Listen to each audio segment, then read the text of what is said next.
speak on Srimad Bhagavatam. We'll be speaking on Srimad Bhagavatam today. Bhagavatam. Oh, today we are doing Bhagavatam. Okay. That has been the order of our hosts, your wife. So we must follow. Narayanam namaskritya Naram chaiva narottamam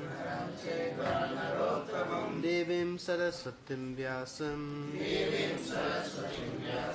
Tato jaya mudiriye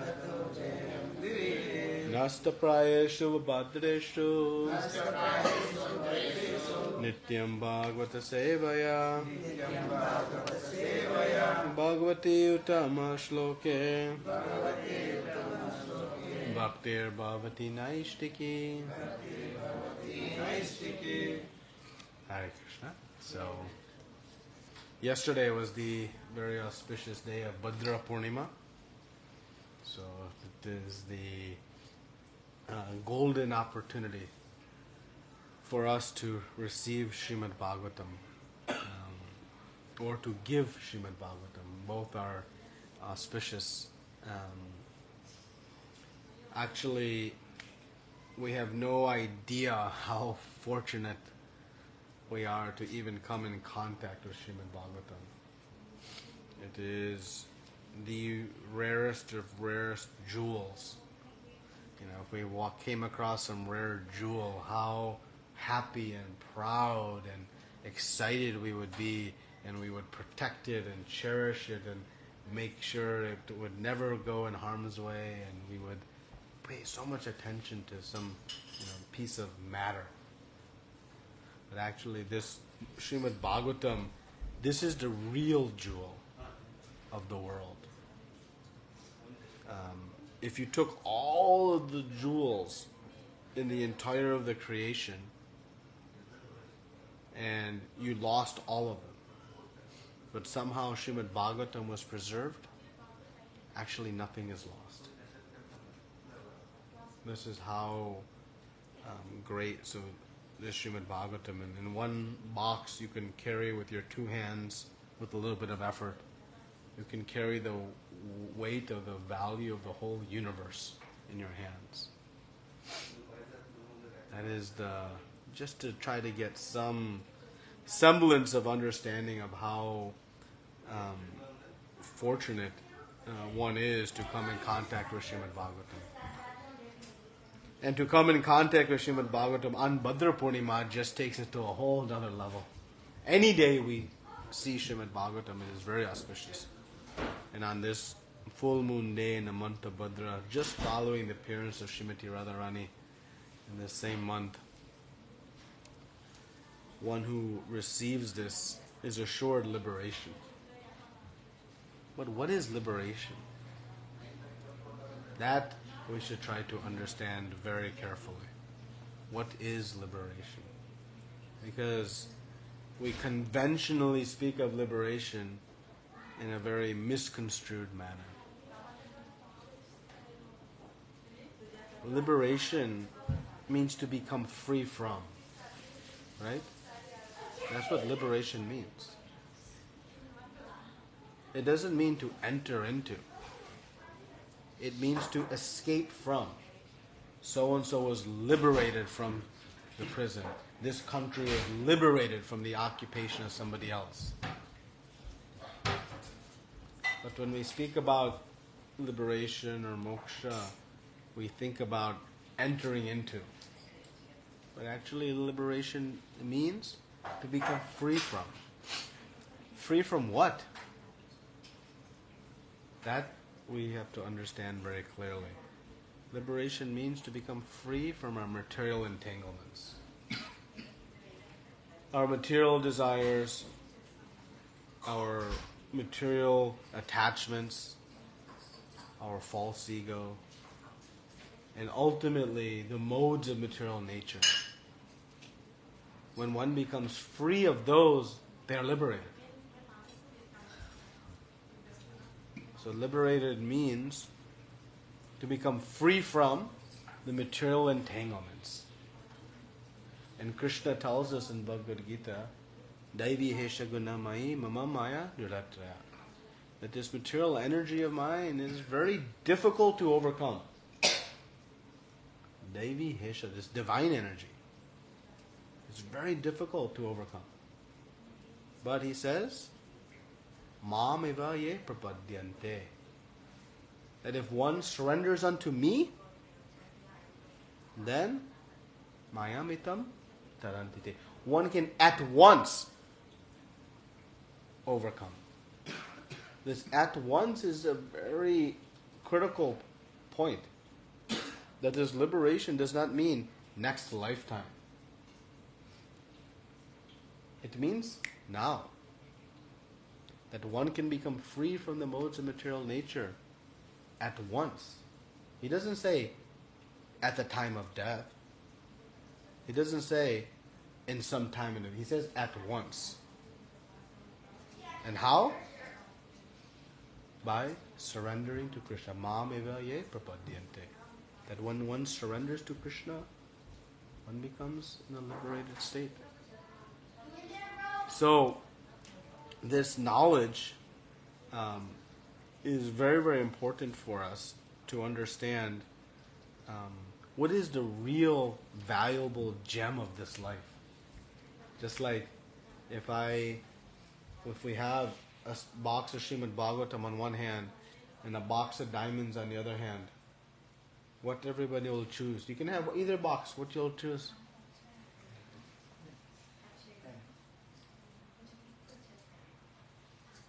But what is the value of the books of Srimad Bhagavatam versus the value of diamonds? You can't even compare them. But in our uninformed state, we gravitate. So the Srimad Bhagavatam is meant to enlighten us, to inform us, to help guide us so that we can make really good decisions. And by the unimaginable and actually inconceivable capability of Srila Prabhupada, he has presented Srimad Bhagavatam to us in a way that we can actually understand it. That's the miracle of all miracles. Coming in contact with Srimad Bhagavatam is a miracle of itself.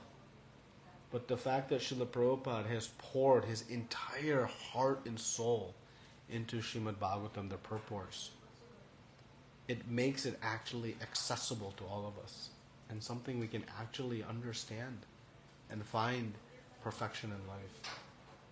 So we're eternally indebted to Srila Prabhupada for his gift. So was asked to speak on Janmastami, which I don't know, we're preparing for next Janmashtami or reviewing past Janmashtami, but either way, it's always very sweet to speak about the appearance of Lord Krishna and why he appears. So let's read. I'm debating, I don't know which verse. Let's read the 16th verse of 10th chapter, 10th canto, 8th chapter, 16th verse. Esha vashraya dasayat gopala gokula nandana anena sarva durgani yuyam agnastadishyata. Translation: to increase the transcendental bliss of the cowherd men of Gokul, this child will always act auspiciously for you, and by his grace only you will surpass all difficulties. Purport: by his divine grace, A.C. Bhaktivedanta Swami Srila Prabhupada. Srila Prabhupada ki. For the cowherd men and cows, Krishna is the supreme friend. Therefore he is worshipped by his prayer, Namo Brahmanya Devaya Go Brahmana Hitaya Cha. His pastimes in Gokul, his dham, are always favorable to the brahmanas and the cows. His first business is to give all comfort to the cows and the brahmanas. In fact, the brahmanas is secondary. The comfort of the cows is his first concern. Because of his presence, all people would overcome all difficulties and would always be situated in transcendental bliss. So, here just for context, this is the title of the chapter is Lord Krishna shows his universal form. So Garga Muni has come to do the naming ceremony of Krishna and Balaram. And because of the influence of King Kamsa, they have done it in a private, secluded manner. There is in the cowshed, and very confidentially, Garga Muni is doing the naming ceremony for the two boys who have appeared. And so in the prior verses, he is describing the appearance of Krishna, how he has come as an incarnation in every millennium. And now he is saying, to increase the transcendental bliss of the cowherd men of Gokul, this child will always act auspiciously for you. So he is giving some indication to the greatness of Krishna. So the appearance of Krishna, this Janmastami, is very, very important for us. Krishna explains in the Bhagavad Gita that Janma Karma Chame Devim Evam Yo Veti Tattvataha Tyaktva Deham Punarjanma Naiti Mam Eti Sorjana. Janma Karma.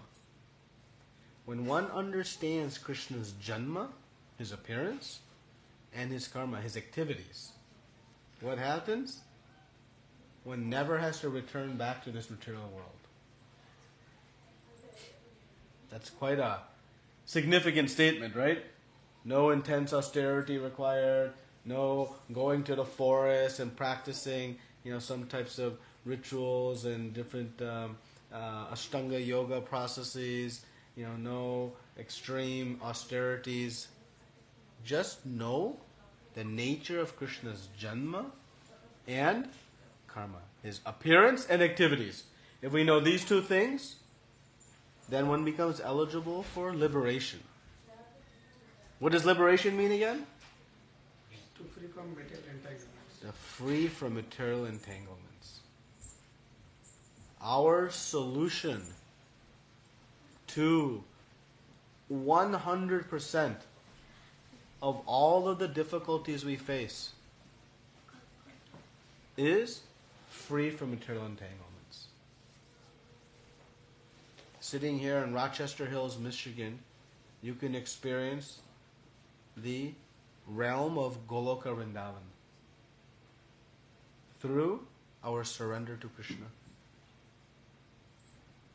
To become free of all these material entanglements is actually the step to achieving perfect peace and happiness in life. And in fact, there is no other way. There's no other way. So, this is why Krishna actually appears in this planet. He appears, as Prabhupada writes, because of his presence, all people would overcome all difficulties. How many of us would like to be free of all difficulties? Even if we said, okay, would you like to be free of half your difficulties, hands would go up. We'll even take that bargain, because it's such a treacherous journey in this material world. But Krishna appears to not give us half solutions, to give us full and complete solutions. So his appearance is for the purpose to inspire all of us to reawaken our relationship with him. So he appears to perform his pastimes so that by us hearing and studying these pastimes will become attracted to the original attractive feature that we all have, and that is the Supreme Lord. So that is the purpose of Krishna's appearance. Of course, he comes to give pleasure to his devotees. That is actually Krishna's only mission in life. He has one mission, not to enjoy his opulences in some royal grand manner. Actually, his whole life, his whole existence is to give. He gives everything to his devotees. And that's actually what he enjoys. And what's the whole existence of his devotees? To give everything they have to Krishna. In the service of Krishna. Mameva yaprapadyante. Yes, Krishna is saying, you surrender unto me. He says, Mam ekam sharanam braja. You surrender only unto me. But when we do, Krishna also reciprocates. It is a two-way street of love. It is a two-way street of exchange. And as I always say, who has more to give? Us to Krishna or Krishna to us? Who wins in that transaction? Right? But we are so foolish. We are so ignorant. We are so deluded that we think, oh, let me try to enjoy my material world. And we say, mine. This is my stuff. This is mine. What is mine? What did you come into this world with? And what are you going to leave this world with? Then how you can claim anything is mine? Seriously, how we can claim anything is mine? If I walk into this house and I see this nice table, I say, okay, I'm going to go out with it. Mataji will not invite us back again. She'll say, this fellow is taking things that are not his. I said, no, I'm using it. I'm using it. Because I'm using it, it's mine, no? She'll say, no, it's not yours. Did you come in with it? No. Then you can't leave with it. But this is what we do in the material world. We come into this world with nothing. We rearrange Krishna's resources to manufacture so many things and acquire so many things, and we say, this is mine. And if we're really, have some intelligence, we'll go to Krishna on our birthday, on some anniversary days, some special days, and we'll go and beg for more. Do some ritual. This is the general mentality. But Krishna is trying to bring us to a much higher platform. And that is to understand our eternal relationship with Krishna is far beyond the nature of a business transaction where I go to Krishna to get something in return. Because that is business. Love is I give and give and give with no expectation of return. So Krishna's appearance is to show us this. In all the cowherd men of Vrindavan, all the cowherd women of Vrindavan, all the cowherd boys, all the cowherd girls, they have only one activity. And that is to serve Krishna. And they show us the perfect path of achieving perfection of life. So following in the footsteps of these Ragatmika Bhaktas, the devotees who have the highest and most intense love for Krishna in Vrindavan Dham, they are the role models for us. So studying Krishna's pastimes is about understanding that. How to become free from my material attachments and how to attach and surrender to Krishna. And if that happens, then the result of becoming free from all our difficulties will manifest. And how long it will take? It is up to us. It is up to us. How strongly we want it, then it will happen. So Krishna's Janma and Karma, right? I mentioned, we have to know these two things. So Krishna's Janma, his appearance. Is Krishna born? I'm saying yes, some no. So is Krishna born? Why or why not? He appears. He what? Appears. Okay, he appears. So the difference between birth and appearance we should understand. How many of you got to select what day of the year you were born in? I want my birthday on this day. Anybody got to pick? How many of you got to pick where you would be born? I'd like to be born in this city in a royal palace. Anybody got to pick like that? How many of you got to pick, I want this father and this mother? No? So this is our Janma. Our birth is forced upon us. Nobody picks. Nobody picks when they'll be born, where they'll be born, to whom they'll be born. Understand? So that is our Janma. Now what is Krishna's Janma? Krishna appears. When? When he wants to. Plain and simple. When he wants to. Where does he appear? Where he wants to.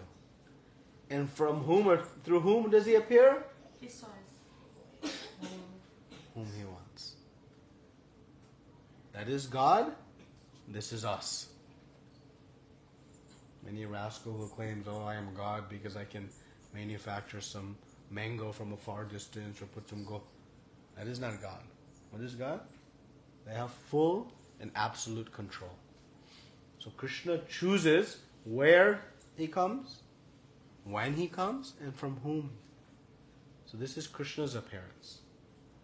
So Krishna's appearance is not by the force of material nature. He decides. So this is very important.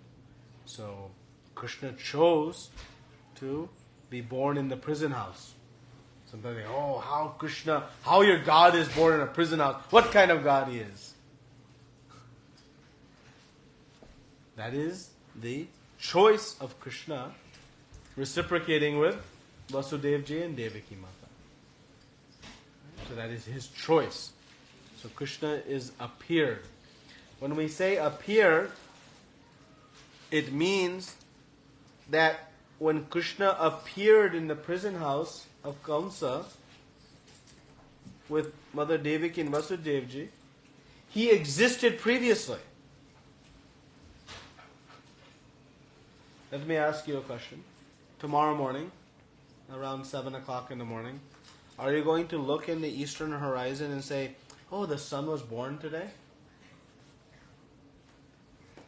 No. What will you say? The sun has appeared. It has risen. For some time it was out of our vision, like it is now. But is the sun gone? It's extinguished? It's taking rest? And in some time in the future, the sun will appear again in front of us. Like that, Krishna is always there. There's no beginning or end. But he appears in this world when he wants to, where he wants to whom he wants to. And after some time, when he chooses, he'll leave. But he doesn't die, as some conventional thinking is. Oh, he was pierced by the arrow of the hunter. Oh, that's all nonsense. He was pierced, but that was through his reciprocation. That's a whole other story we won't go into. But the point is that he chooses at all times. So he appears and disappears. There's no birth nor death, because Krishna is eternal. So that is the important feature of his Janma. That if we understand that, the only conclusion one logical person will draw, I am servant, he is master. Because he has that type of potency and I don't. So the conclusion of understanding Krishna's Janma is that I recognize, okay, I am a dependent person. I am dependent on who? Krishna. Every breath we take, we are dependent on the Supreme Lord. Every breath we take. Yet we want to suggest and represent our, independence. No, we are fully dependent on Krishna. So understanding Krishna's Janma, the only conclusion is, Master, I am his servant. I should surrender to Krishna. That is Janma. Now, let's understand his activities. His activities tell us how Krishna performs different actions. So one thing we should understand. Krishna initially appeared in his four-armed form. Helmet, gada, chakra, conch, lotus, beautiful jewels, golden dhoti. Anybody you've seen born like this? No. This is how Krishna appeared. And then what he did? He manifested himself as a baby. And then the baby went to Gokul, where Nanda Maharaj and Yashoda Mai were there. And there Krishna grew up. When we watch Krishna's activities, we think Krishna grew up. Now, let us understand. We age by the force of time. Anybody can stop time impact on us? We can try anti-aging cream, hair dye, this dye, that. We can try all that. But that's just pretend. We cannot stop the force of time. So we grow up and age through time. But Krishna is not controlled by anything. Time is his energy. He says in 11th chapter, okay, time I am. So time is his energy. But we see he's a baby, then he starts crawling, holding on to the tails of the calves in the courtyard of Nanda Baba, covering himself in the beautiful dust of Vrindavan, mixed with cow dung and cow urine, making the most beautiful thing for Krishna and all the cowherd men and women to see.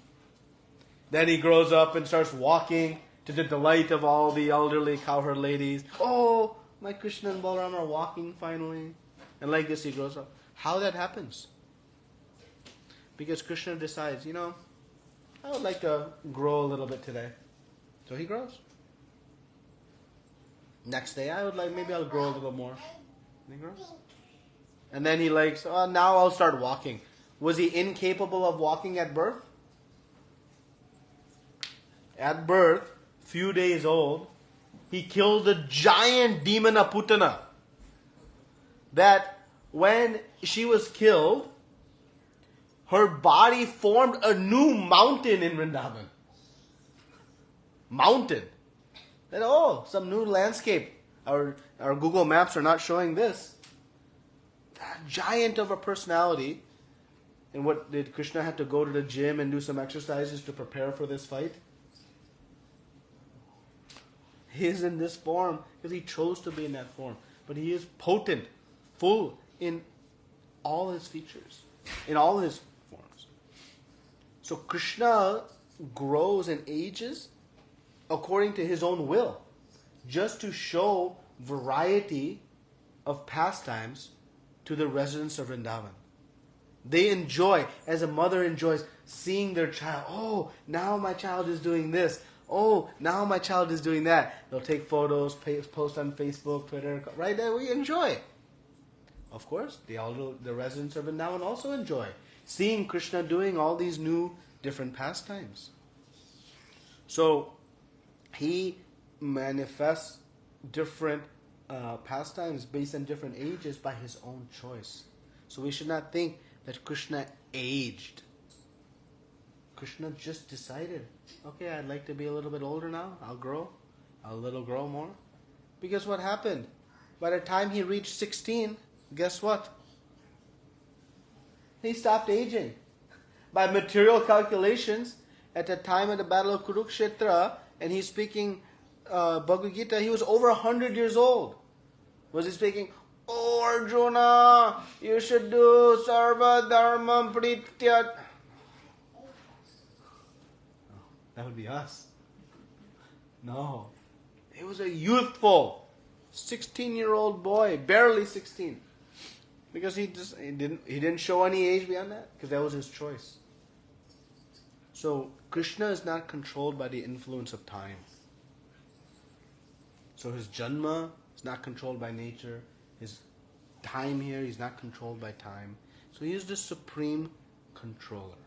Nobody has that extent of control. That's what makes Krishna the supreme personality of Godhead. Now his activities, his exchanges with the devotees are so sweet. His pastimes are so sweet that when we study the pastimes of Krishna with his devotees, one is overwhelmed with love. So, knowing Krishna's Janma should overwhelm us with a sense of master-servant. But when we understand the activities of Krishna, it overwhelms us with love. Seeing how sweet my Lord is. How loving my Lord is. How much he goes to give happiness to his devotees. And by seeing that, it inspires one to awaken their love for Krishna. So this is the Janma and the Karma. The Janma, master servant, the activities, love. And if we do that, liberation. Because anything, all the material entanglements we have, Krishna means all attractive. So if I have some material entanglement, I'm attached to this, I'm attached to that, I'm attached to this. Why I'm attached to it? There's some attractive feature in these things that I'm attracted to, right? That's why I like them. And I know if I have two objects and one is more, I'm more attached than the other. Why am I attached more to one than the other? This has more attractive features, whatever the features might be. Right? This is more attractive features. So I have more attachment here, less attachment here. Right? And if I have a third object with more, then my attachment grows. But Krishna is the source of all attractive features. Whatever it is that we are attached to in this material world, there are features. There are qualities, characteristics of those things, the people, whatever it is. But where that attractive feature came from? It came from Krishna. He's Anadir Adir Govinda. He's the source of everything. That attractive feature didn't just manifest, it had to come from somewhere. And so Krishna's attractive feature, he possesses whatever we are attached to in unlimited. So imagine what our attachment to Krishna is once we actually understand it. So if I had the three objects, the lesser object, if I had to choose between the higher object and the lesser object, and I can only take one, which one will I take? Because it has more attachment. Now when I come to know about Krishna's activities and know about Krishna, then my attachment will grow so high. What happens to all of my material attachments? They become like secondary. They don't even register.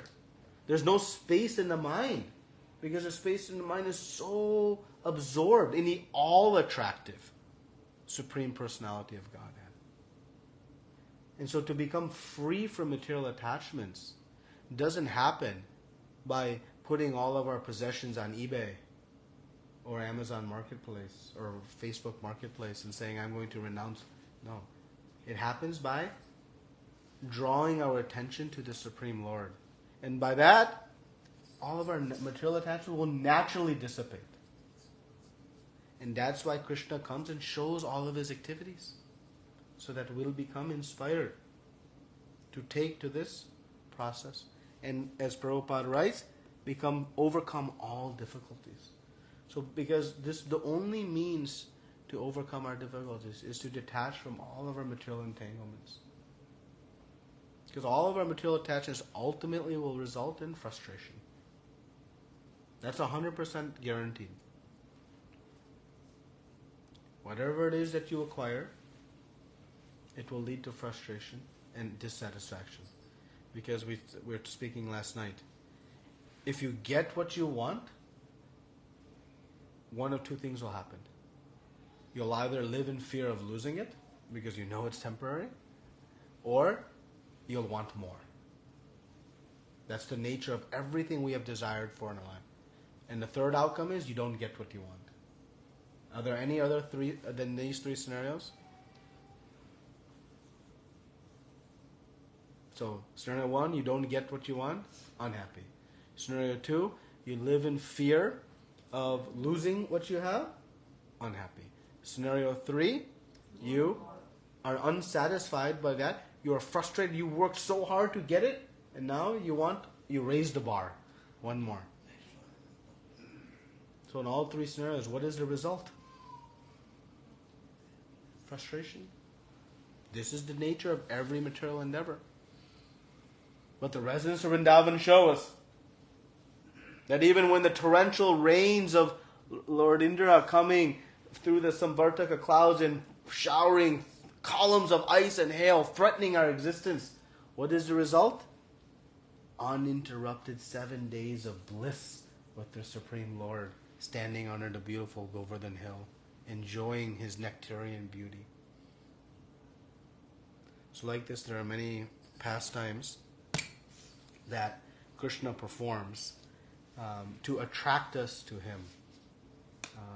But we should understand that our only intrinsic attachment we have, meaning what is the nature that we all have? We have only one real attachment, and that is to Krishna. And there's a factual reason why. Why? Mama vamsho jivaloke, that we are his fragmental parts. Because we come from Krishna, we are all part and parcel. Jiva Bhuta Sanatanaha. There's an eternal fact. It is not, oh, you are a Krishna Bhakta, you are this Bhakta, you're... No. We are all eternal fragmental parts of the Supreme Personality of Godhead. And because of that, that is actually our attractive feat. Just like when a baby emerges from the womb of a mother. Does somebody have to introduce, okay, baby, this is your mother, you should take comfort here? No. Baby automatically is comforted in the arms of mother. Because there's that intrinsic quality attachment that is on the bodily platform. So what is the intrinsic attractive nature of our spirit soul? It is to love the Supreme Personality of Godhead. That's it. And Srila Prabhupada writes in their Nectar Devotion that every living entity, it only finds its happiness in the exchange of love. We can acquire wealth, fame, strength, beauty, intelligence, all these opulences. But if it doesn't come with love, there's no enjoyment for us. So it is the experience of love that gives ananda, happiness. And so the question is, where to repose this loving propensity? When we learn to repose this loving propensity at the lotus feet of the Supreme Personality of Godhead, then we actually will satisfy that intrinsic urge in its full, and one will find unlimited bliss. So to reawaken this intrinsic love we have for Krishna, which right now is lying dormant in our heart. I have love for cricket and shopping and this and that. Those are what my love is. That is in our conditioned state. So by studying Srimad Bhagavatam, we simply reawaken our actually internal core love. It's not about developing love for Krishna. That love is already there, because that is our natural quality. But it is subdued by the influence of the material nature. So this is the Janman karma. Janma, surrender to Krishna. Karma, the activities of Krishna, invoke our love. And that is how one becomes free of all the material entanglements, because he is the source of all attractive feature and unlimited qualities. That one is just naturally gravitates there, and one becomes completely free from all of the material entanglements. And when we're free from material entanglements, we are liberated. That is liberation. Liberation is not going from here to there. Liberation means to become free from. Free from what? Material in nature. So that can happen when? How long it takes? At once, Krishna says. At once, based on our consciousness of surrender. As soon as we surrender to the Supreme Lord, become free. But our false ego is so stubborn. We think, maybe a little bit, maybe tomorrow. Let me enjoy a little bit more tonight. And then tomorrow never comes. So you want to discuss one pastime of Krishna? Yes.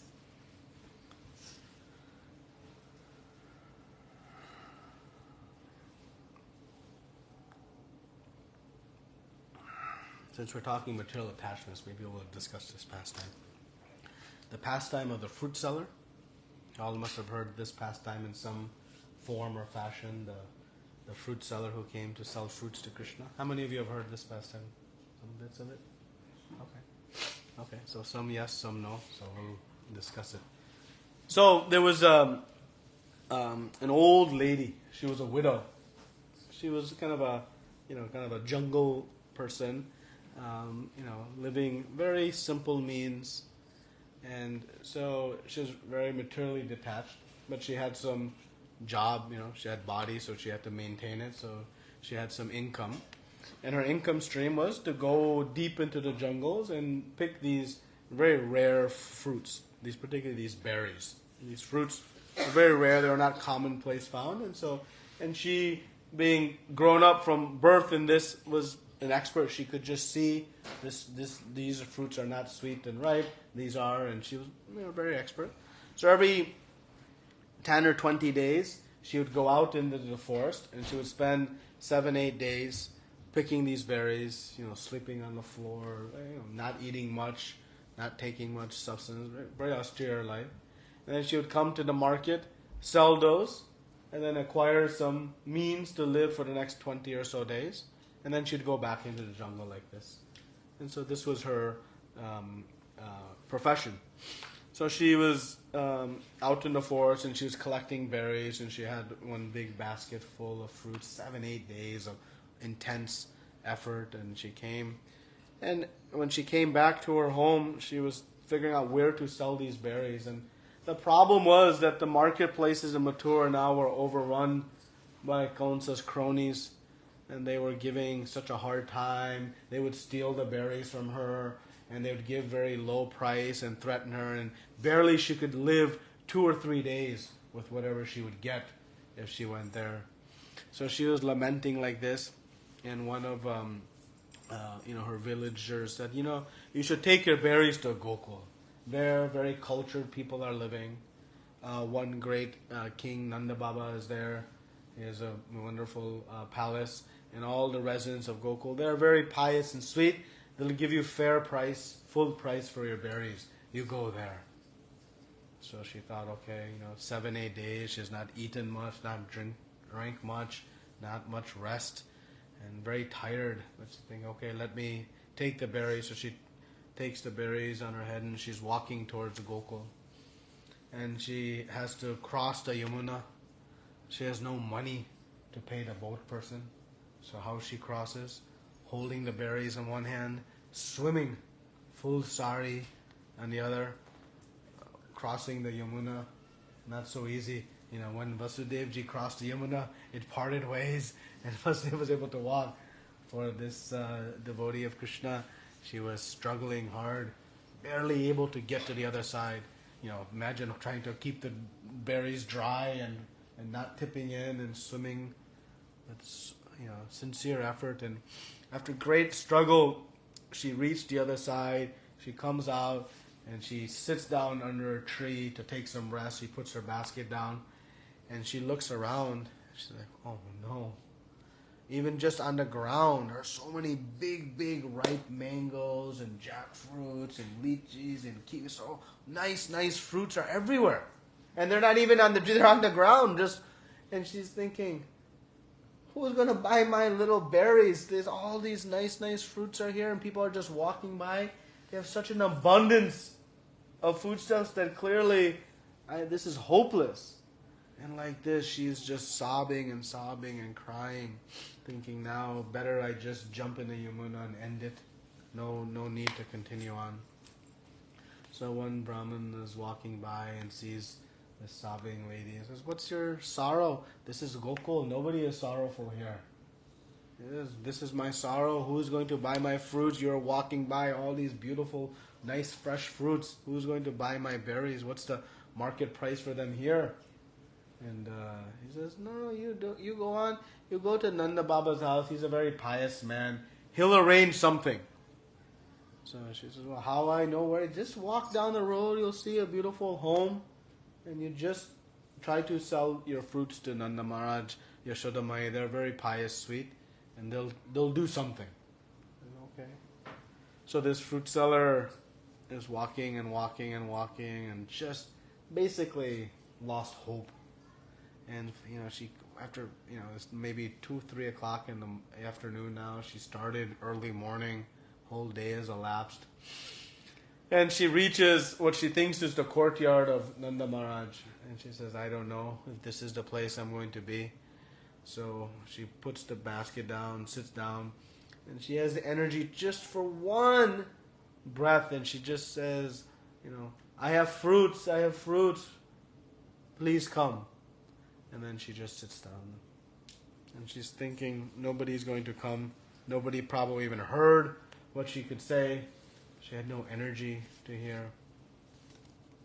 But of course, who heard? See, we may wonder when I chant Krishna's names, is he hearing? He always hears. When we pray to the Lord, we wonder, does he know? He always hears. Our prayers, our words to Krishna, they never go unanswered. Never.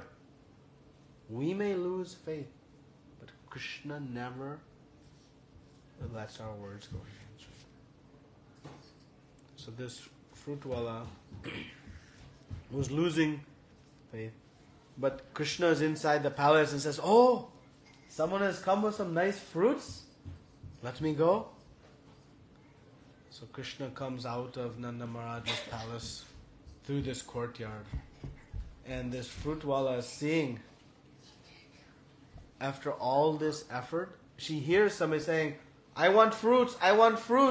So she becomes enlivened. Somebody's going to buy my fruits. And then out comes the door. This 2.5-year-old naked boy with some jewels running and says, this is my customer? What money he has to offer me fruits? All this effort and this is the one customer I got? Oh my Lord, what can I do? She's thinking like this. But this boy is coming and Krishna is saying fruits. And this sound is entering into her heart. And she is going into ecstasy. Just hearing the transcendental sound of Krishna's voice. She's like completely overwhelmed. Then as Krishna is coming like this, she's seeing him and she's saying, where this beauty has come from. It's the beauty of Krishna. She could not move past like just the face. She could not, because she was so absorbed in the beautiful form. And she said, Lord Brahma must have emptied his whole storehouse of beauty in this creation. And she is just enamored, hearing the transcendental sound of Krishna's voice, seeing the beautiful form. And so he's making his way, not even walking straight lines, struggling to walk.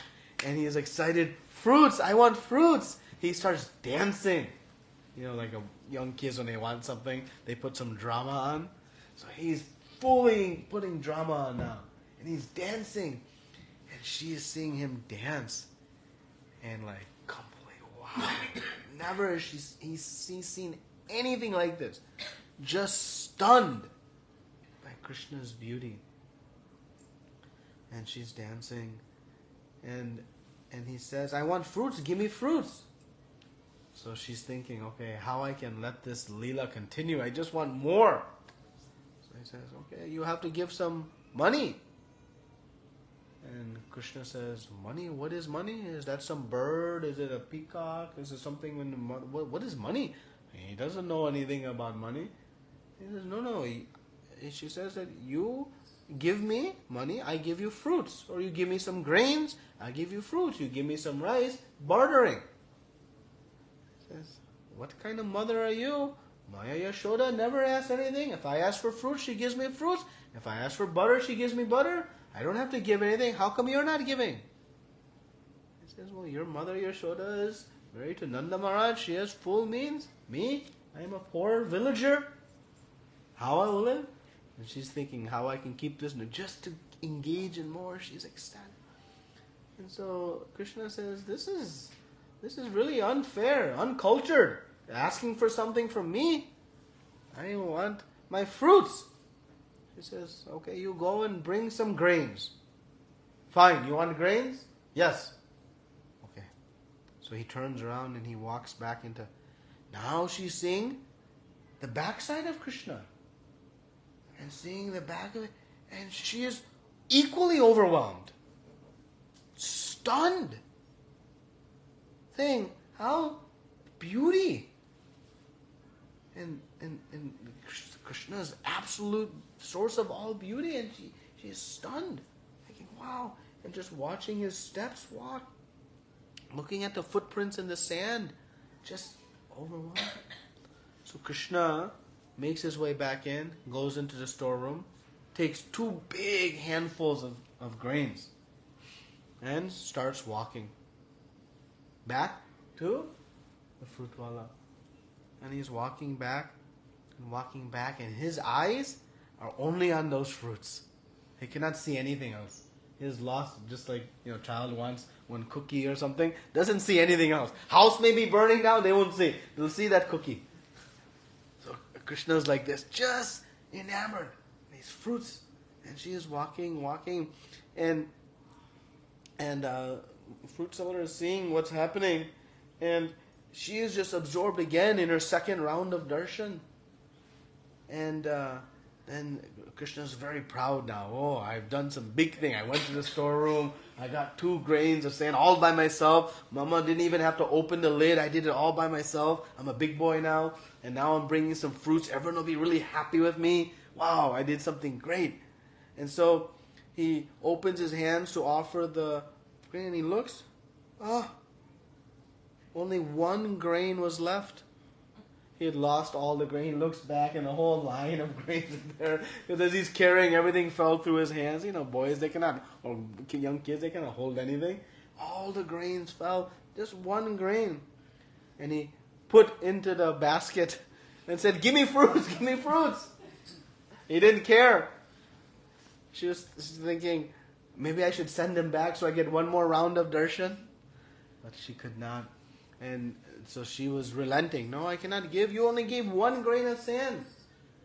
So then Krishna turns up the charm. What he does? He jumps into her lap. And now he's sitting on her lap. And she is seeing and she's petting and feeling the body of Krishna. She is just gone into... First it started with just the hearing. The words of Krishna. She lost it. Then seeing Krishna. And now, she's embracing, hugging, kissing his head. Tears are flowing from her eyes. Like this, she is just in ecstasy. She does not want this to end. She's lost all understanding. Doesn't care anything about anything. Just wants to embrace this Krishna. This is the all-attractive feature of Krishna. She doesn't know this is the Supreme Personality of Godhead. She's just attracted. And so, but Krishna jumps out of her lap and says, fruits! It's time for fruits! So she says, okay, make your hands like this. So she's thinking, okay, 2 small hands. Big basket is here. 7-8 days I collected berries. How many fruits he can take? Let me give. Whatever. This is... So she puts and keeps putting and putting and putting. But his hands, like we know, we'll discuss Damodar Leela coming up. When Mother Yashoda tried to tie the rope around Krishna's belly, how big was Krishna's belly? 10 inches, 20 inches max. All the rope she had, miles and miles of rope, she could not close the ropes. Krishna's unlimited. So his hands, there's also unlimited. So she's putting and putting and it's not filling. It keeps putting more and more and more fruits. And before you know it, she's not even looking in her basket. She doesn't care what's in it. She's just looking at Krishna. And she said, the whole basket emptied in his 2 small hands. She's thinking, this is inconceivable. But whatever, she is like, my life is complete. I need nothing else. Actually, I've achieved the perfection of my life. And so Krishna went in with the fruits. I have fruits, I have fruits, I have fruits. He's yelling, Nanda Baba come, Yashoda Mai come, I have fruits, Balaramji, let's enjoy these fruits. And he was so proud, I got something good for everybody. And so he goes into the house, closed the door, and they're enjoying.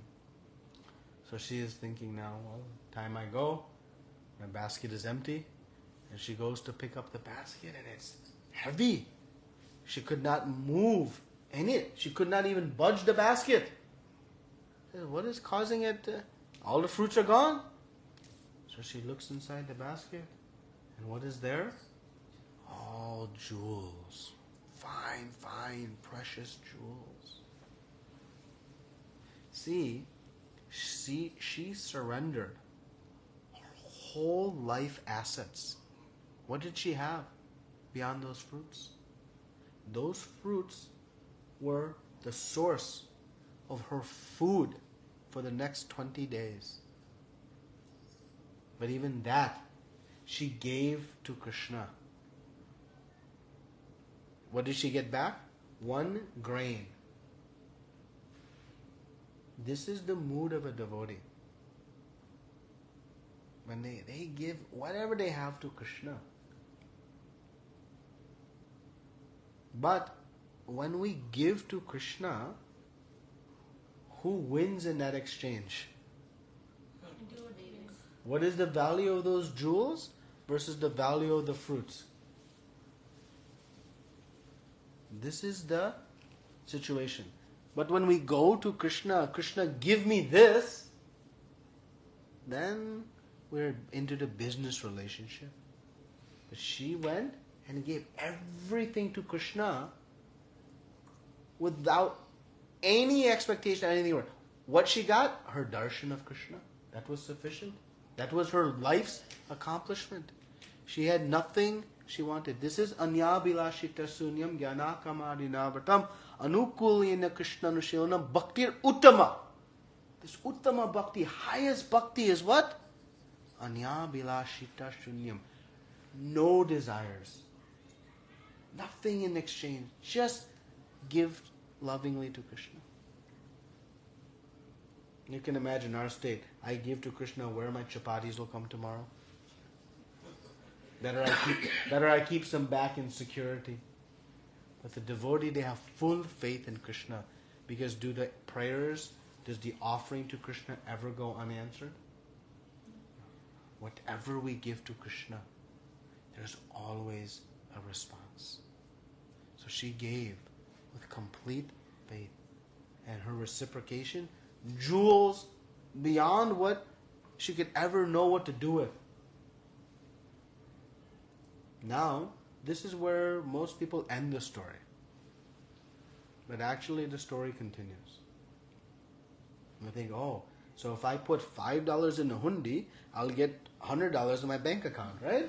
Let me go do that. We'll all go to the temple, put $5 in the hundi, say, I'm giving you everything, right? That's the thing. That was a good formula, right? She had pure devotion. She knew what was valuable. So she took the basket of jewels and she walked by. She was going back to her house. And what she did with those jewels? Threw them in the Yamuna. And what value I have for these jewels? I have seen my Supreme Lord. I have held Him. I have heard His beautiful sounds. My desires are fully satiated. You know, like when you eat and you've eaten so much that you see all foods and there's no desire to eat because you're so stuffed. She was stuffed to the rim of fulfillment because she had performed devotional service to Krishna. Complete contentment that those jewels had no value to her. They were a burden of weight. So complete is the satisfaction of Krishna consciousness. So complete is it that even the wealth of the world feels a burden. It is not out of foolish, it is out of informed experience. She said, I have no value for this. Dumped into the river.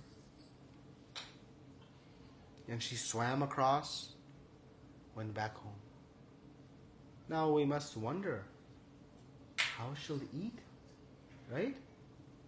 Poor lady, widowed.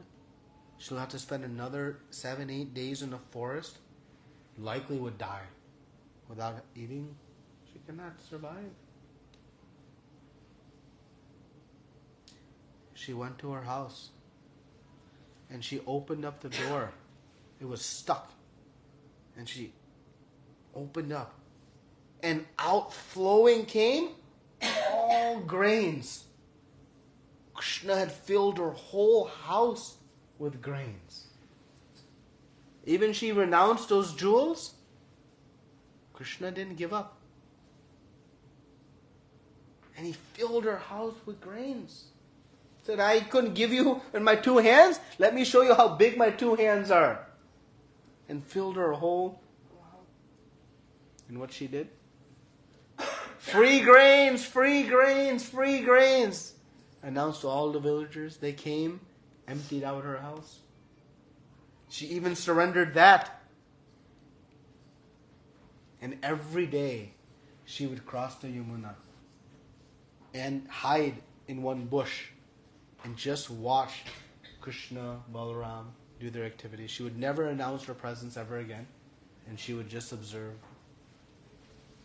And even one day, she heard the gopis were talking, the elderly gopis were saying, you know, this Lalo, he brought these fruits. We have been distributing them for days and days, enjoying these fruits like nothing we have ever eaten. Yet, our supply is not diminishing. What special fruit? Some special Devi must have come and given him some fruits, unbeknownst to us.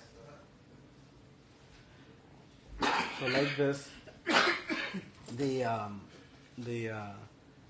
fruit seller got darshan of the Lord every day. And what was the source of her nourishment, her fulfillment? Chapatis and rice and sabji and pakoras? Just darshan of the Lord. Krishna was maintaining her. So the moral of this story is many, but when we surrender to the Lord, we can do so in full faith that Krishna will always protect us, be there for us. He is our eternal loving Father.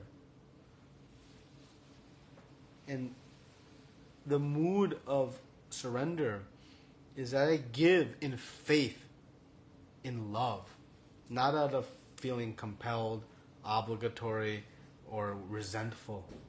but out of love. She gave those fruits to Krishna out of pure love. And when she did, in that selfless service, how Krishna reciprocated? You can say, well, she gave up the fruits, she gave up the jewels, she gave up the grains. But what she gave him? Darshan of him every day for the rest of her life. What price you would put on darshan of the Supreme Lord the rest of your life. So this is how Krishna interacts with his devotees. And when we hear and study these pastimes, this is what can invoke our loving surrender to the Lord. He is our master. We are eternally dependent on him. That is not a choice. That is a fact. Inasmuch as a small baby in the hands of mother is fully surrendered to mother. If mother does not give food, if mother does not bathe, if mother does not take for rest, child can do nothing on their own. That is our condition. We may think through our false ego, no, I become some big this, big that. But every step we take on this planet, we are fully dependent on the mercy of the Supreme Personality of Godhead, Lord Krishna. Every step. And so if we surrender to him with this love,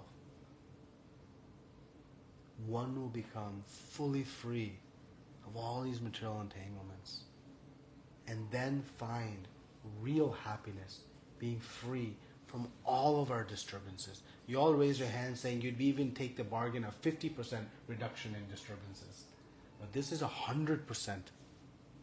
And actually finding the happiness, the satisfaction that we want. So this is the means. And it is the only means. We have searched for all other means. We have tried. Millions of lifetimes we have tried.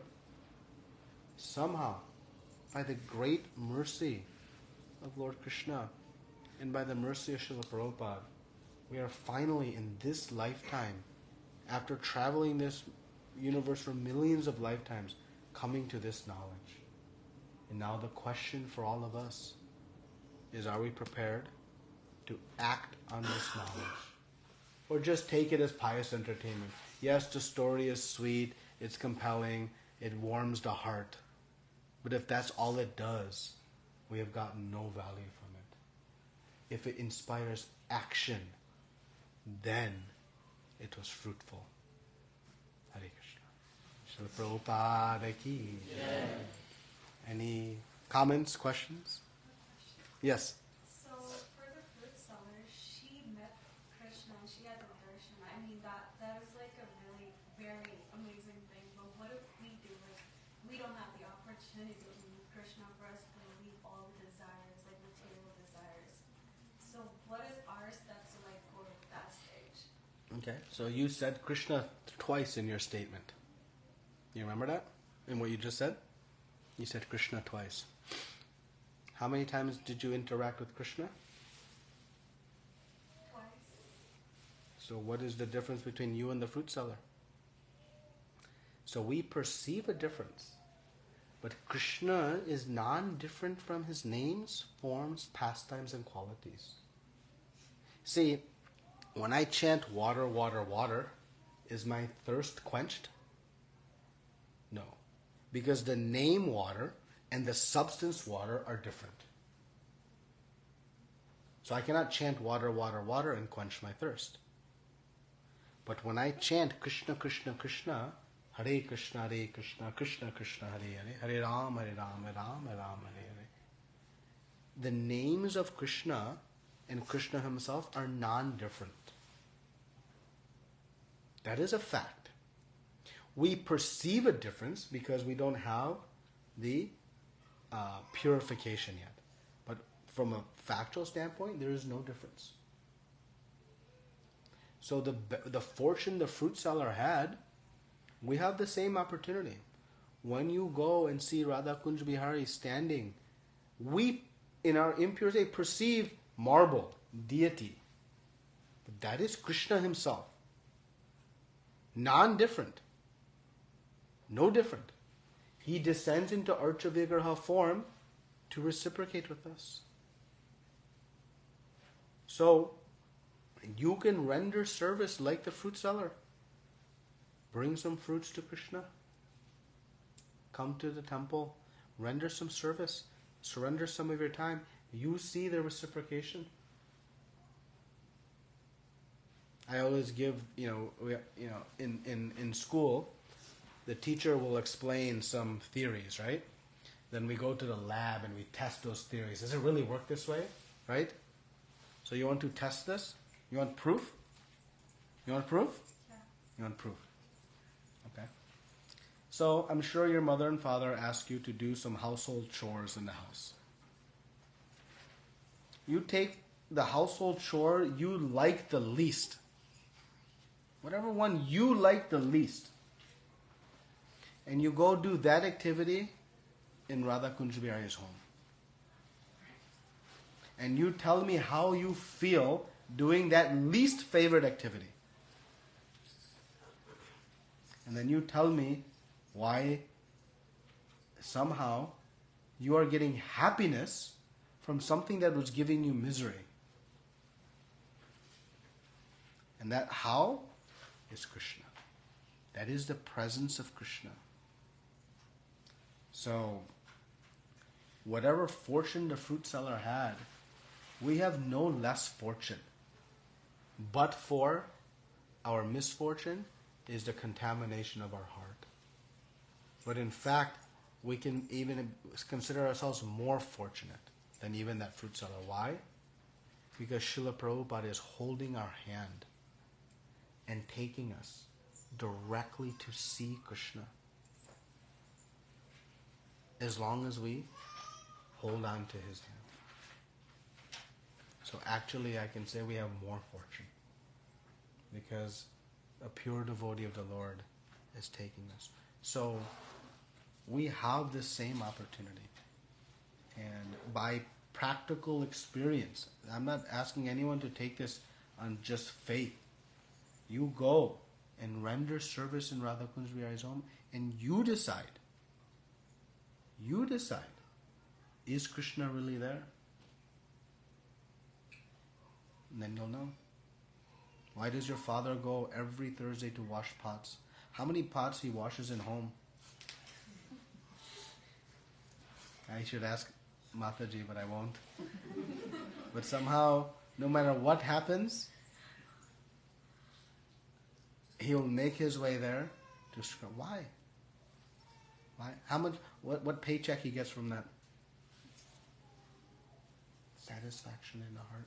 That is Krishna. That is the proof of Krishna. So you can scientifically test it. I'm not asking anyone to take it on blind faith. No, you do it on your own. This is the beauty of spiritual life. Krishna says, Raja Vidya Raja Guyam. And he says, Pavitra Mitam Uttama is the most purifying king of all knowledge. But then he says, Pratyaksha Vagamam. That it's perceptible. It's not in theory. I can actually tangibly experience the presence of Krishna in my life. I don't have to, sort of take it on blind faith. No, through tangible experience. Pratyakshava. This is why it's Raja Vidya. And the best of all best, he says, Susukam Kartavayam. It's blissful to perform. This is not a no pain, no gain system. The purificatory process is also sweet and enjoyable. This is how much Krishna loves us. Okay? Very nice question. Thank you. You always ask very good questions. Yes? Now we came to know Krishna decides his birth, his parents' time, everything. In the same way, does Krishna chooses devotees also, or people tend to choose Krishna? So the question is, Krishna chooses his birth, his appearance. Does he choose his devotees also? So, let me break it down a few different ways. A father has 5 children. Does a father choose which ones can love him and which ones cannot? Does a father love one of the children more or less than the other? No. How Krishna, we are all children, Krishna says, Aham bijaha pradapita. He is the seed-giving father for all of us. Not those born here, not those to born here. No, all living entities. Not humans. Squirrels, plants, every living entity. He is a seed-giving father. So everyone Krishna loves equally. He says, I envy no one, I'm not partial to anyone. But to my devotees I show special favor. So Krishna doesn't choose who becomes devotee, who does not become a devotee. Who chooses? We choose. If I am not becoming a devotee, you know where I can find who to blame? The mirror. The mirror. Okay, I must have. Now let me find out how to become. And find Guru who will guide us in this process. Because it is the free will of every living entity to become the pure devotee of Krishna. What is Krishna's strongest desire? He is aching in pain seeing his children suffering in this material world. What father likes to see his child suffer? None. He is aching in pain and separation. The problem is, we are not aching in pain and separation. We are aching in pain, not realizing it's caused by the separation from Krishna. So based on our free will, if we choose, it will happen. Of course, we are dependent on the mercy of Krishna, but it starts with our desire. When we have desire, Krishna's mercy is guaranteed to come. Rupa Goswami says, Utsaha nishya dharya tat krama pravartana. He says these 6 things are assured success in bhakti. Utsaha nishya dharya. One must be enthusiastic. Nishchad, one must be confident. Confident in what? 2 things. 1, this freedom from material life and attachment to Krishna is the only means of success. You must be fully confident in that. And the second thing I should be confident in, Krishna's mercy will come. Full faith. In that mood, so we choose. Sometimes we tell people, oh, come to temple. Yeah, when Krishna wants me to, I'll come. What father doesn't want his child to come home? Krishna wants all of us to do. It's time to take accountability, responsibility, and enjoy the bliss. If you want proof of Krishna's presence, you come for the flower festival tomorrow. It is something out of this world experience, where Krishna and Srimati Radharani will be showered with thousands and thousands and thousands and thousands of flowers. And then the devotees will receive those flowers as maha from the deities. It is something words cannot describe. If you want to feel Krishna's presence, you'll feel it tomorrow, 4:15. Any other questions, comments? So I have one question. Yes. I know, you explained very well. So in addition to that one, in the Bhagavad Gita, one shloka is there. Pavitraraya sadhuna vinasaya cha drishtara dharma samsthapanarthaya sambhavam yuge yuge. That means in every yuga, so Lord Krishna is going to come and do like a dharma parakshana. Yeah. So it's like a Kali Yuga also is going to come like that. Yeah. So Gargamuni actually a couple of verses prior to this describes that, yeah, your son comes in every millennium, because he says Sambhavami yuge yuge. Yeah. Right. So he says this comes in the 4th chapter, and he comes in many different forms. So in every yuga he appears. In Kali Yuga specifically, it's referenced in the 11th canto of Srimad Bhagavatam. in the conversations to King Nimi, that he comes in a covered incarnation. He comes in this golden incarnation. He actually comes as himself in the mood of a devotee, as Chaitanya Mahaprabhu, to establish Sankirtana Yagya. So, in every yuga, Krishna comes in one of his forms. Sometimes he comes himself, sometimes he comes as an avatar. So Krishna comes as himself at the end of Dwapara Yuga, and in the next Kali Yuga, he comes as himself again. So Chaitanya Mahaprabhu is not avatar, he's avatari. He is the actual Krishna himself. But sometimes his expansions come. But in every yuga, Krishna or his expansions come. They are non-different, right? Whether Krishna comes or his expansions, they're called plenary expansions, fully potent. Now Krishna comes specifically once in a day of Brahma. He comes specifically, there are 14 Manus who reign. In the 7th Manu, who is Vaivasvata Manu, in each Manu, there are 71 Yuga cycles of Satyuga, Treta Yuga, Dwapara Yuga, Kali Yuga. And in the 28th Dwapara Yuga of the 7th Manu, in the day of Brahma, Lord Krishna appears. So once in a day, not in every Dwapara Yuga. Which speaks to our extraordinary fortune. Because Lord Brahma's day is 8.64 billion years. And we have had the great fortune of appearing in this world just 5,000 years from the appearance of Krishna. So in the scheme of, if you put 0 and 8.64 billion years, you can say we've appeared right on top of each other on this timeline. So rare. But only in this Dwapara Yuga of that 28th cycle of Vaivasvata does Krishna himself appear.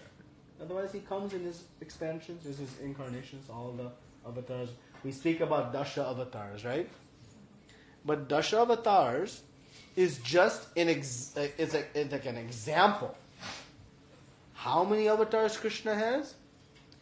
As you cannot count how many waves there are in an ocean, in Brahma Samhita, Lord Brahma explains that the waves of the oceans are incountable. The incarnations are he's unlimited incarnations.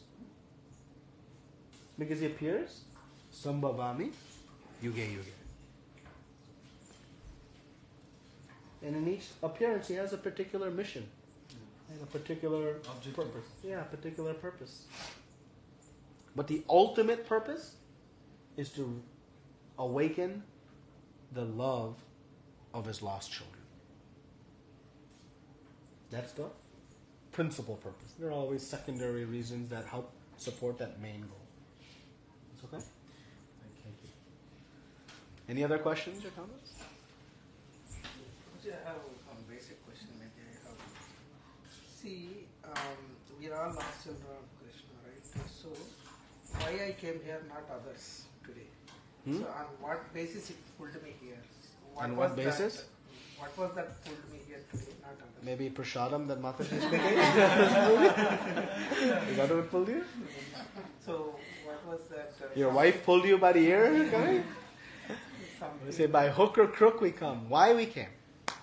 Because Krishna is sitting in our heart as Chaitya Guru, as Paramatma. When we left Krishna in defiance, he said, okay, you are leaving, but I am not leaving you. And he took residence in our heart. And he sits dormant, quiet. And at some point, when we have a desire, Krishna, please show me the truth. He then speaks to us. And he brings us into the shelter of Srila Prabhupada Srimad Bhagavatam, where the real knowledge can be acquired. So Krishna reciprocates with our desires and arranges. We don't even have to go out of our way. And here's the perfect example. He started coming to our programs a few years ago. with one selfish motive. What? His wife was in India and he was hungry. So Jaibal Prabhu said, you come and we'll feed you nicely. And now he is one of our very sweet devotees, pujari, serving deities, distributing books, doing so many services. But even when our first motive, Krishna doesn't think, oh, this person came for... No. Let me feed him with prasadam. And even that is purifying of the heart. Right? So, whatever it takes, just engage in spiritual life. And what is the principal means? We must take to the chanting of the holy names. Harinam, Harinam, Harinam, iti kevalam kalo nashteva, nashteva, nashteva gaternyata. If we're going to do nothing else, just chant at least 10 minutes a day. Bare minimum. You can take the other 23 hours and 50 minutes. But give 10 minutes to Krishna and you see that 10 minutes, how it's reciprocated. Was the fruit seller's words gone unanswered? Your 10 minutes of chanting and calling out Krishna's names, they will not go unanswered. They will be answered. But we have to start. And if we do, Krishna will arrange everything in our life, as he did for the fruit seller. And the fruit seller is not alone in that special mercy. He arranges for everyone. But we have to start with our desire. Then he'll bring us. But we can come, we can hear, we can be, enthused. But at the end of the day, when we walk out this door, is there a translation to some action? Some action. And if there's only one action that you do, chant. I beg you, just chant. Just chant. And from that, you see how things unfold. Any other questions, comments? Swami, I have a question. Yes. Coming back to the fruit seller story. Yes. To start with, she came to Gokul with an intention of selling her fruits. She probably, I assume that she didn't know Krishna resides there or lives there. Yes. She had an intention to sell her fruits and make her living for the next 20 days, right? But isn't that Krishna chose her to give his darshan to her, and then, even with first darshan, she did not feel that, maybe she felt the bliss, but she did not feel like giving up everything. She even asked him to go get some grains. With the second darshan, probably, she, the love emerged from her, and then she felt that bliss, and then she gave up everything. So is it that Krishna showed mercy on her and she's not the fortunate one that he chose in this case, because she was not the devotee, first of all? Well, there's a few schools of thought on it. Let me speak about it a little bit more broadly. The one conclusion we can certainly draw is how merciful Krishna is. That even if the motive was impure to first, he still reciprocated and showered mercy. And he says in Bhagavad Gita that people come to me, arta, arti, jnani, jignasu. 4 people, they come to me in need. They want something from me. Either they are in distress, they want money, they are curious or wise. But he says they all 4 are very pious. Even though they're coming to me with some motive, still he considers them pious. Why? Because at least they came to me. And by coming to me, I will purify them of their desire and also fulfill what is really best for them. So that is Krishna's nature. That even if we come with some impure motives, still Krishna is very tolerant and patient. And through our own process will purify to come to the pure platform. Okay? Now, our Acharyas comment specifically on this pastime that in her case, she was not looking to extract grains from Krishna. Instead, she was extending the interaction with Krishna. So her motive to send him back to get grains was not to get grains. But actually, she did not want this pastime to end because she was so overwhelmed in ecstasy. Now that begs the question, was she a devotee before or not? It shows that a moment's interaction with Krishna, one can immediately become pure devotee. Not only with Krishna, a moment's interaction with a pure devotee of the Lord.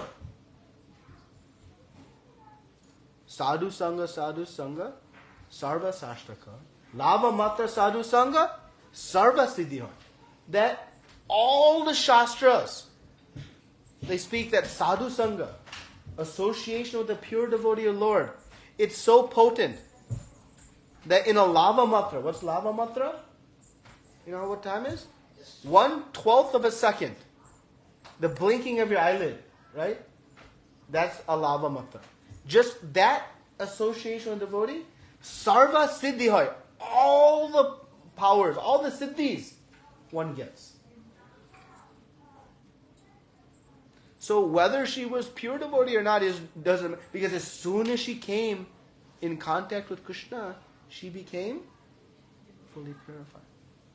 Now, Krishna does not choose who becomes devotee, who is not. To back to Prabhupada's point, he reciprocates with our desires. He reciprocates with what's in the core of our heart. Now, the pure devotee, they go above and beyond even Krishna. Krishna says in the Bhagavad Gita, don't share this knowledge with the envious or the unfaithful. But the pure devotee, like Srila Prabhupada, he goes and even preaches to them because they have no hope, and to give them opportunity. Once the devotee asked Srila Prabhupada, you speak about one needs shukriti, good past credits, pious credits, to come to Krishna consciousness. And he says, what good we did? He said, nothing. I gave you your shukriti. That's what the mood of a pure devotee is. So Krishna is very merciful, and the pure devotee is even more merciful. And so whatever our misqualifications, motives might be, ultimately will be purified. And that's how purifying Krishna is. But Krishna is patient and tolerant. Right? Even in our practice of spiritual life, he does not expect perfection from us. What does he want? Love. When our child comes and gives us some coloring, and there's some painting outside the lines, the colors on it, do we criticize? No. We are touched by the thought.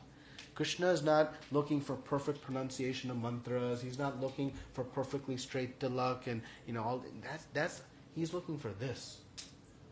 What's in the heart? If we try, that's what matters. Was Krishna looking for those berries? Okay? Okay. Anything else? Real example also happened to a devotee who became devotee. He went, when Prabhupada came here, he went to the temple. And after hearing the Prabhupada, and everybody paying obeisances to him in a line, and he also said, I could not stop. I also joined the line. And eventually pay obeisances, come home, and he was even an Indian, never ate meat before, but in America they were all considered westernized type. Came home and threw away everything from the refrigerator, whatever was not suitable, whatever there, and started. The love of Mata Sadhu, just a little bit of when seeing it happened. Very powerful. That's the one who taught you. Very, very powerful. This is the potency. But if there's not humility in the heart and some desire, it won't happen. There are others who have been in association of pure devotees for many lava matras, and nothing happens. Why it happens for one and not for the other? It is not Krishna picking winners and losers. It is based on our consciousness. If we approach that situation with humility and enthusiasm, right? So it is in our hands. It is time to accept the responsibility and opportunity, both. It's in our hands. But it only manifests by Krishna's mercy. Okay?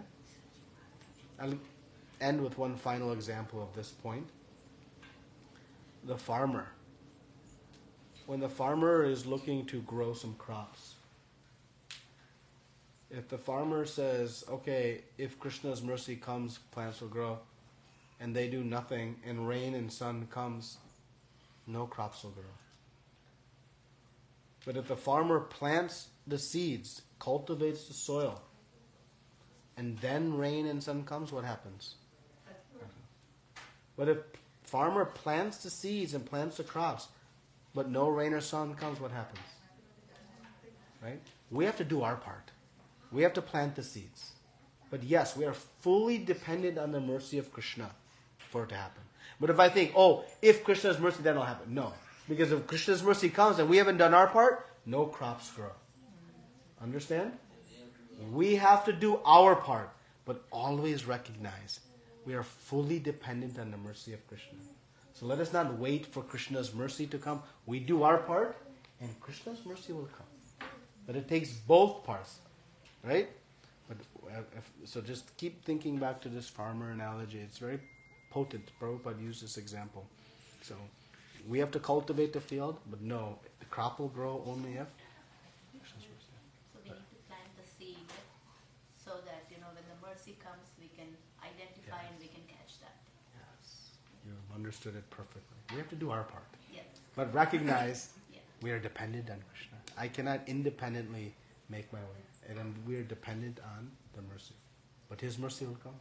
Yeah, the fruit seller, she caught it right at the moment. That's why. Yes. When the opportunity was there, she could have said, you can have 2 fruits because you gave me 1 grain. Thank you very much. That she could have. She surrendered everything to Krishna. She did not say, go back and get more grains. With the 1 grain, she surrendered everything. So her consciousness purified. Whether it was pure before or not doesn't matter. By that point, she surrendered everything to Krishna. And this is the point. If I give everything to Krishna, what's left for me? That's the fear. But what's left for her when she surrendered everything to Krishna? Everything.